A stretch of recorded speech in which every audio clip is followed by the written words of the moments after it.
ಸಮಯ ಏನು ಭಾಳ ಆಗಿಲ್ಲ. ನಾನು ಹೇಳಿದ್ರು 5:15 ಗಂಟೆಗೆ ಬರ್ರಿ ಸರ್ ಅಂತ. 5:15ಗೆ ಬಂದೀನಿ. 6 ಗಂಟೆಗೆ ಪ್ರಾರಂಭ ಆಗಿದೆ. ನಾನು ನೋಡ್ಕೊಂಡೆ 6 ಗಂಟೆ ಆಗ್ಯದ ಇಲ್ಲ ಅಂತ ತಿಳ್ಕೊಂಡೆ. ಹೌದಲ್ಲ, ಬರೋಬ್ಬರಿ 6 ಗಂಟೆ ಆಗ್ಯದ ಅಂತಂದೆ. ಆದರೂ ಸಹ ಈ ಸಮಯದ ಒಂದು ಪರಿಜ್ಞಾನ ಇಟ್ಕೊಂಡ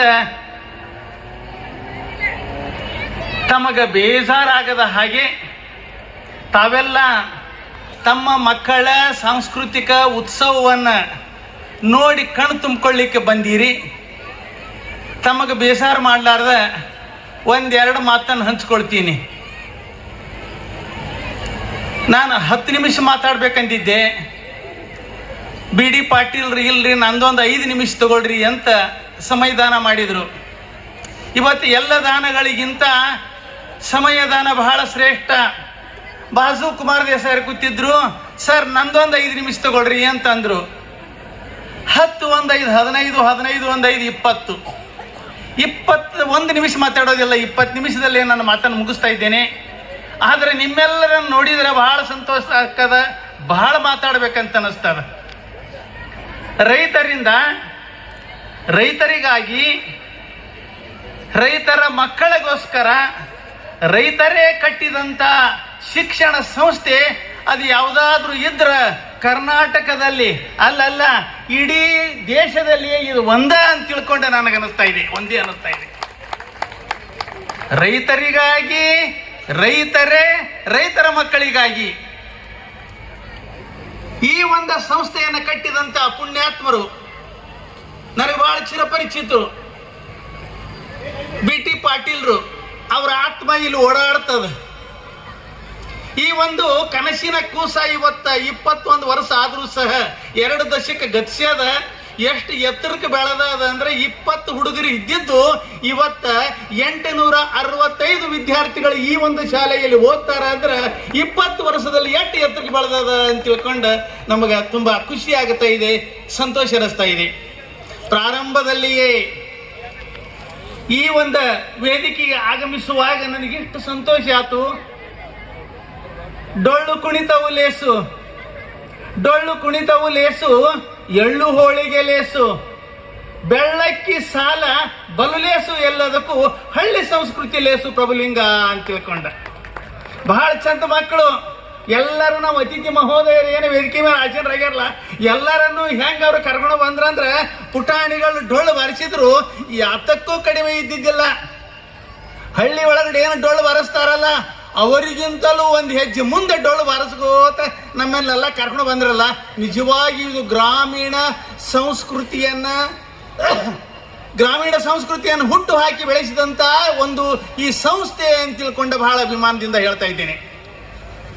ನಾವು ಹೇಳ್ತೀವಿ ಇವತ್ತು ಬಜಾರದಲ್ಲಿ ಇತ್ತಿತ್ತಲಾಗಿ ಏನೋ ಒಂದು ಖರೀದಿ ಮಾಡಬೇಕಾದ್ರೆ, ಬೆಲ್ಲ ಖರೀದಿ ಮಾಡಬೇಕಾದ್ರೆ, ಮತ್ತೇನಾರೇ ಖರೀದಿ ಮಾಡಬೇಕಾದ್ರೆ ಏನ್ರಿ ನಿಮ್ಮಲ್ಲಿ ಆರ್ಗ್ಯಾನಿಕ್ ಬೆಲ್ಲ ಅದನ್ನು ಅಂತ ಕೇಳ್ತೀವಿ ನಾವು.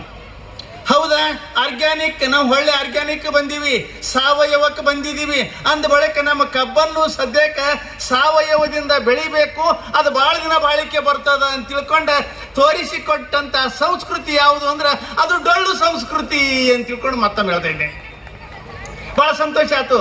ಆಮೇಲೆ ಈ ವೇದಿಕೆ ಮೇಲೆ ಎಲ್ಲ ಮಕ್ಕಳು, ಸಣ್ಣ ಮಕ್ಕಳು, LKG ಹಿಡ್ಕೊಂಡು SSLC ವರೆಗಿದ್ದಂಥ ಮಕ್ಕಳು ಎಲ್ಲ ಒಂದು ಕಾರ್ಯಕ್ರಮದಲ್ಲಿ ಭಾಗವಹಿಸಿ ಪ್ರಶಸ್ತಿ ಪುರಸ್ಕಾರ ತೆಗೆದುಕೊಂಡ್ರು.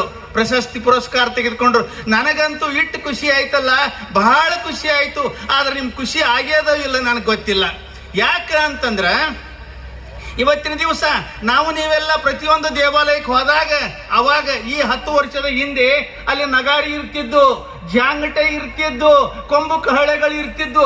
ಅವ್ರನ್ನೆಲ್ಲ ಯಾರು ವಾದ್ಯ ನುಡಿಸ್ತಿದ್ರಂದ್ರೆ ಆ ದೇವಾಲಯಕ್ಕೆ ಹೋದಂಥ ಭಕ್ತರು ಆ ವಾದ್ಯವನ್ನು ನುಡಿಸ್ತಿದ್ರು. ಇವತ್ತು ಆ ದೇವಾಲಯಕ್ಕೆ ಹೋದಂಥ ಭಕ್ತರಿಗೆ ಅಲ್ಲಿ ನಮಸ್ಕಾರ ಮಾಡ್ಲಿಕ್ಕೂ ಸದ್ಯಕ್ಕೆ ಸಮಯ ಇಲ್ಲ, ಸಮಯದ ಅಭಾವ. ಆದ್ದರಿಂದ ನಗಾರಿ ನುಡಿಸುವವರಿಲ್ಲ, ಜಾಗಟೆ ನುಡಿಸುವವರಿಲ್ಲ, ಕೊಂಬು ಕಹಳೆ ಊದುವವರಿಲ್ಲ. ಹಾಗಾದ್ರೆ ಏನ್ ಮಾಡ್ಯಾರ? ಎಲ್ಲ ದೇವಾಲಯದಲ್ಲಿ ಮಷೀನ್ ತಂದು ಕೂಡಿಸ್ಯಾರ. ಆ ಒಂದೇ ಒಂದು ಮಷೀನ್ನ ಎಲ್ಲ ವಾದ್ಯವನ್ನ ಅದು ನುಡಿಸ್ತಾ ಇದೆ. ಹೌದ್ರಿ ಸರ್, ಅದಕ್ಕೆ ಇದಕ್ಕೆ ಏನು ಸಂಬಂಧ ಬಹಳ ಸಂಬಂಧ ಅದ. ಅಮ್ಮ ನೀವು ಬಹಳ ಜನ ಕೂತೀರಿ ಇಲ್ಲಿ, ನಿಂಬದ ಸಂಖ್ಯೆ ಎಷ್ಟು ಸಂಖ್ಯೆ ದೊಡ್ಡದಾಗ್ಯದ ಅಂದ್ರೆ ಈ ಅರ್ಧಕ್ಕಿಂತ ಹೆಚ್ಚು ಸಂಖ್ಯೆ ನಿಂಬದ ಅದ. ಒಬ್ಬರೇ ಚಪ್ಪಾಳೆ ತಟ್ಟಿದ್ರೆ ನಾವು ಮಕ್ಕಳ ಬಹುಮಾನ ತೆಗೆದುಕೊಳ್ಳುವಾಗ ಅದಕ್ಕೆ ಏನ್ ಮಾಡ್ಯಾರ ಅಂದ್ರೆ ಅದಕ್ಕೂ ಒಂದು ಕ್ಯಾಸೆಟ್ ಮಾಡ್ಯಾರ, ಚಪ್ಪಾಳೆ ಚಪ್ಪಾಳೆ ಚಪ್ಪಾಳೆ ಅಂತ. ಯಾಕಂದ್ರೆ ನಮ್ಮ ತಾಯಂದಿರು, ಯಾಕಂದ್ರೆ ನಮ್ಮ ಪಾಲಕರು, ಯಾಕ ನೋಡ್ಲಿಕ್ಕೆ ಬಂದಂತ ಪ್ರೇಕ್ಷಕರು ಕೈ ಕಟ್ಟಿಕೊಂಡು ಕೂಡ್ತಾರ ವಿನಃ ಯಾರು ಚಪ್ಪಾಳೆಯನ್ನು ತಟ್ಟೋದಿಲ್ಲ. ಈಗ ನಮ್ ಜೋರ್ಸೆ ಚಪ್ಪಾಳೆಯನ್ನು ತಟ್ರಿ. ನನ್ನ ಸಲುವಾಗಿ ಅಲ್ಲ, ಈ ವೇದಿಕೆ ಮೇಲೆ ಬಹುಮಾನವನ್ನು ತೆಗೆದುಕೊಂಡ ಮಕ್ಕಳ ಸಲುವಾಗಿ. ಹೌದಲ್ಲ? ಅವು ನಮ್ಮ ಮಕ್ಕಳು ಇರಬಹುದು, ಪಕ್ಕದ ಮನೆಯವ್ರ ಮಕ್ಕಳು ಇರಬಹುದು, ಬೇರೆಯವ್ರ ಮಕ್ಕಳು ಇರಬಹುದು. ನಮ್ಮ ಮಗನೇ ಬಹುಮಾನ ತೆಗೆದುಕೊಂಡ್ರೆ ನಾವು ಚಪ್ಪಾಳೆ ತಟ್ಟು ದೊಡ್ಡ ಮಾತಲ್ಲ. ಅದು ಹೃದಯ ಶ್ರೀಮಂತಿಕೆ ಅಲ್ಲ. ಇನ್ನೊಬ್ಬರ ಮಕ್ಕಳು ಏನು ಬೆಳೀತಾರಲ್ಲ, ಇನ್ನೊಬ್ಬರ ಮಕ್ಕಳು ಏನು ಹೆಚ್ಚು ಒಂದು ಉನ್ನತ ಸ್ಥಾನಕ್ಕೆ ಏರ್ತಾರಲ್ಲ, ಅದನ್ನು ನೋಡಿ ಖುಷಿ ಪಡುವುದು ನಮ್ಮ ಹೃದಯ ಶ್ರೀಮಂತಿಕೆ. ಆದ್ದರಿಂದ 865 ವಿದ್ಯಾರ್ಥಿಗಳ ಹೃದಯ ಕುಣಿಸಬೇಕಾದ್ರೆ ಇನ್ನೊಮ್ಮೆ ಜೋರಾಗಿ ನೀವು ಚಪ್ಪಾಳೆಯನ್ನು ತಟ್ಟಬೇಕು.